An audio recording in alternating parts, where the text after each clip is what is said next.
हजारों सालों पहले की कहानी है।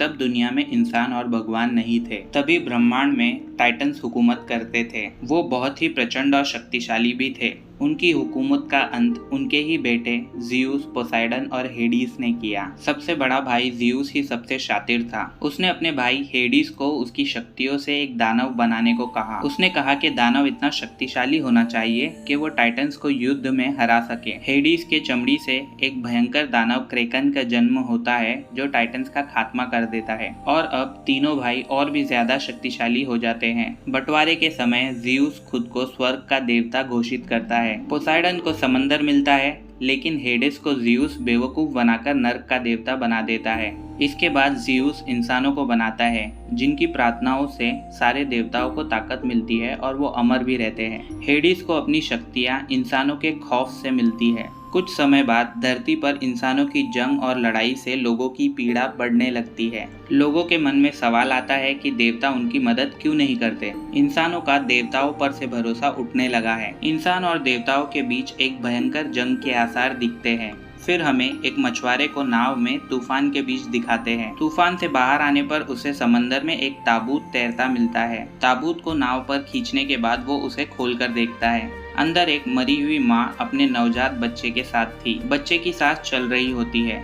मछुआरा बच्चे को गोद में ले लेता है और हमेशा उसका ख्याल रखने की कसम खाता है। दूर से एक रहस्यमय औरत उन्हें देखते रहती है। बच्चा 12 साल का होता है तभी मछुआरे की बीवी प्रेग्नेंट हो जाती है। बच्चे को डर लगता है कि दूसरा बच्चा पैदा होते ही मछुआरा इसे भूल जाएगा। मछुआरा उसे समझाता है कि इनका रिश्ता किसी खून के रिश्ते से भी ज्यादा मजबूत है। मछुआरा बच्चे का नाम पर्सियस रखता है और वो भी बड़ा होकर एक बहादुर मछुआरा बनता है। मछुआरे को एक बेटी होती है जिसे पर्सियस अपनी छोटी बहन की तरह प्यार करता है। इंसान भगवान से अब और भी चिढ़ने लगे हैं। सारे राज्य भगवानों की मूर्तियां जला रहे हैं। ओलिम्पस जहां देवता रहते हैं वहां जंग का माहौल हो चुका है। लोग प्रार्थना करना बिल्कुल ही बंद कर चुके हैं, जिसकी वजह से देवताओं की जान पर बन आई है। एक दोपहर पर्सियस अपने परिवार के साथ मछली पकड़ने जा रहा होता है। घंटों कोशिश करने के बाद भी उन्हें एक मछली नहीं मिलती। मछुआरे को लगता है कि भगवान उन्हें भूखा रखकर सजा दे रहे हैं। मछुआरे की बीवी कहती है कि कम से कम वो एक साथ में और जिंदा तो है।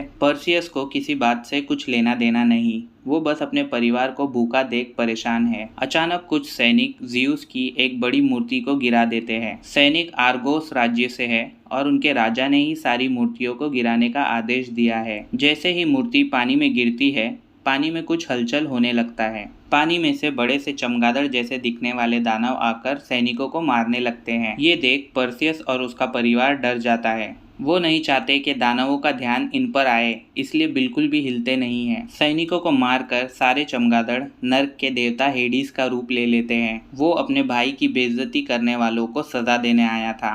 हेडिस की नज़र पर्सियस के नाव पर जाती है। वो नाव को तबाह कर देता है, जिसकी वजह से पूरा परिवार पानी में डूब जाता है। पर्सियस अपने परिवार वालों को बचाने की बहुत कोशिश करता है, लेकिन वो किसी को बचा नहीं पाता। कुछ देर बाद सेना के लोग आकर पर्सियस को राजा के महल में लेकर जाते हैं। पर्सियस जब बताता है कि हेडिस ने सबको मार दिया, तो राजा ये सोचकर खुश हो जाता है कि भगवानों को भी तकलीफ होने लगी है और जश्न का ऐलान करता है। रानी भी खुद को ही भगवान मानती है और सारे भगवानों को बुरा भला कहने लगती है। तभी वहां पर हेडिस आ जाता है और रानी की पूरी खूबसूरती और जवानी निचोड़ लेता है। पर्सियस गुस्से में हेडिस पर हमला करने जाता है तो एक महिला उसे रोक लेती है। क्योंकि इंसानों के डर से हेडिस को ताकत मिलती है, वो और किसी को मारता नहीं है। वो उन्हें मौका देता है ये कहकर कि तुम इस सुंदर राजकुमारी की बलि दे दो, नहीं तो मैं आर्गोस पर क्रैकन को तबाही मचाने छोड़ दूंगा। वो राजा से कहता है कि उसके पास फैसला करने के लिए केवल 10 दिन है। ये कहकर हेडिस पलटता है तो पर्सियस को देखकर रुक जाता है और गायब होने से पहले पर्सियस को जियूस का बेटा बुलाता है। पर्सियस को कुछ समझ नहीं आता, लेकिन लोग समझ जाते हैं कि वो जियूस का बेटा है, यानी आधा इंसान और आधा देवता। पर्सियस को कैद में डालकर उस पर जुल्म करते हैं, ये जानने के लिए कि देवताओं से इन्हें मुक्ति कैसे मिलेगी। राजकुमारी सैनिकों को रोकती है। लोगों को छुटकारा दिलाने के लिए राजकुमारी अपनी जान बलि में देने को तैयार है, लेकिन राजा नहीं मानता। तभी एक महिला पर्सियस से मिलने आती है। ये वही रहस्यमय औरत है जो मौजूद थी जब मछुआरे को पर्सियस पानी में मिला था, और इसी ने कुछ देर पहले पर्सियस को हेडिस पर हमला करने से भी रोका था। वो अपना नाम आयो बताती है। वो कहती है कि देवताओं का साथ ना देने की वजह से उसे श्राप मिला है कि ना ही कभी उसकी उम्र बढ़ेगी और ना ही वो कभी मरेगी। पर्सियस कहता है अमर होना कोई श्राप नहीं होता। वो बताती है कि उसने अपने सारे चाहने वालों को अपनी आंखों के सामने मरते देखा है और कई सदियां अकेली बिताई है। उसके लिए तो ये श्राप से कम नहीं है, क्योंकि उसकी उम्र 1000 साल है। वो पर्सियस के बारे में सब जानती है और पर्सियस की माँ कैसे मरी उसे ये भी पता है। वो बताती है सालों पहले देवताओं से चिढ़ा एक राज्य का राजा अपनी सेना के साथ ओलिम्पस पर हमला कर देता है और सारे देवता क्रोधित हो जाते हैं, क्योंकि ज़्यूस इंसानों से बेहद प्यार करता था, उन्हें मारना नहीं चाहता था। इसलिए उसने राजा को ही सबक सिखाने का फैसला किया। ज़्यूस राजा के भेष में महल जाकर रानी के साथ संभोग करता है। राजा जंग से लौटता है तो देखता है कि उसके सबसे बड़े दुश्मन भगवान ज़्यूस ने रानी को प्रेग्नेंट कर दिया है। गुस्से से झल्लाकर वो रानी को एक ताबूत में बंद करके समंदर में फेंक देता है, जहाँ रानी पर्सियस को जन्म देती है। पर्सियस को पता तो चल गया है कि वो ज़्यूस का बेटा है, लेकिन अब उसकी जिंदगी का मकसद हेडिस को मारकर उसके परिवार की मौत का बदला लेना है। आयो बताती है कि अगर वो पहले क्रेकन को मारता है तो हेडिस कमजोर हो जाएगा और उसे मारना आसान हो जाएगा। पर्सियस और आर्गो के सैनिक क्रेकन को ढूंढकर मारने निकल जाते हैं। रास्ते में कमांडर पर्सियस से पूछता है कि क्या वो तलवार चलाना जानता है। नहीं कहने पर वो उसे थोड़ी ट्रेनिंग देता है। पर्सियस तलवारबाजी तो नहीं जानता, लेकिन वो तेजी से सीखने लगता है। उसकी तलवारबाजी देखकर कमांडर कहता है कि जाहिर सी बात है कि वो ज़्यूस का खून है। फिर हमें बूढ़े राजा को दिखाया जाता है, वही जिसने पर्सियस की माँ को मारा था और पर्सियस का सौतेला बाप भी है। अब वो एक अंधेर गुफा में गरीबी में रह रहा है। हेडिस उसे जाकर कहता है कि वो ज़्यूस की मदद उसका भरोसा जीतने के लिए कर रहा है और मौका मिलते ही वो ज़्यूस को ख़त्म भी कर देगा। बूढ़ा राजा भी ज़्यूस का दुश्मन है, इसलिए वो हेडिस की मदद करने को तैयार हो जाता है। हेडिस बूढ़े राजा को राक्षस बना देता है और पर्सियस को मारने भेज देता है। यहाँ पर सफ़र में सेना आराम करने रुकती है। पर्सियस घूमते हुए जंगल में थोड़ा आगे चले जाता है। वहाँ उसे एक सुलेमानी तलवार मिलती है और कुछ उड़ने वाले घोड़े भी आ जाते हैं। ये सब चीज़ें पर्सियस के लिए उसके पिता ज़्यूस ने भेजा था, ताकि मुकाबला बराबरी का हो। पर्सियस तलवार और घोड़ा दोनों लेने से मना कर देता है, क्योंकि उसे ज़्यूस से नफरत है। तभी उसे एक सैनिक की चिल्लाने की आवाज़ आती है। हेडिस का भेजा हुआ राक्षस पर्सियस को मारने आया है। पर्सियस और राक्षस की जबरदस्त लड़ाई होती है। सैनिक भी उसकी मदद करते हैं। पर्सियस राक्षस का बाहिना हाथ काट देता है तो वो भागने लगता है। वो राक्षस का पीछा करते हैं और दो हिस्से में बंटकर उसे ढूंढने लगते हैं। राक्षस तो भाग जाता है, लेकिन सैनिकों पर एक बड़ा बिच्छू हमला कर देता है। वो लोग काफी हौसले के साथ जान लगाकर बिच्छू से लड़ते हैं। बिच्छू एक एक कर सैनिकों को मारने लगता है। पर्सियस भी मरने ही वाला होता है, तभी आयो उसे बचा लेती है। वो सब मिलकर किसी तरह बिच्छू को मार देते हैं। अब लेकिन और भी बहुत सारे इससे भी बड़े बिच्छू आकर इन्हें घेर लेते हैं। सभी को लगता है कि अब मौत पक्की है, लेकिन बिच्छू इन पर हमला नहीं करते। सैनिक देखते हैं कि वहाँ जिन आ चुके हैं और उन्होंने ही बिच्छुओं को जादू से रोक लिया है। बताया जाता है कि जिन भी कभी इंसान हुआ करते थे, लेकिन अब वो काले जादू से कोयले में तब्दील हो चुके हैं। कमांडर उन पर भरोसा तो नहीं करता, लेकिन उनसे मदद लेने को तैयार हो जाता है। अचानक पर्सियस जमीन पर गिर जाता है। दरअसल राक्षस ने उसे काट लिया था और अब उसके हाथ में जहर फैल रहा है।